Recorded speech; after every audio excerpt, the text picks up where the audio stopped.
Guys, meron na naman tayong nahan dito lang sa SM Bacoor. Yan. Ito, papakita ko na sa inyo. So yan, dalawang pick-up truck. Yan. Si GMC Cyclone. Yan. Ganda na ito guys. Ang astig kasi ng pagka-purple niya. Yan. Medyo metallic.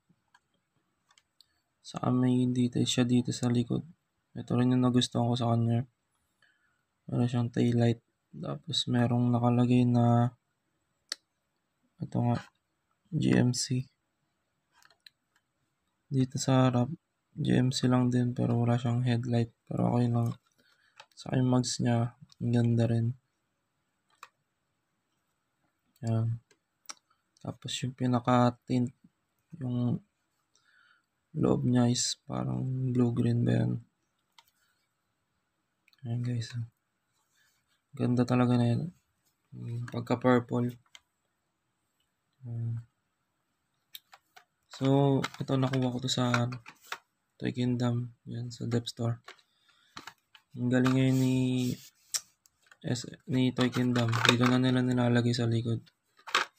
Dati kasi sa harapan, dito na nila nilalagay yung price. Ngayon hindi na. Dito na lahat sa likod.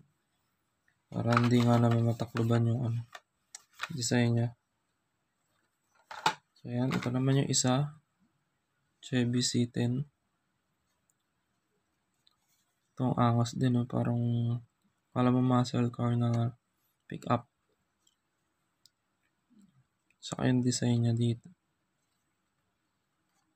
Pero dito sa likod wala nang details, talagang plain lang siya. Ito lang yung side niya, yan, may design. Ito wala na rin, plain lang din.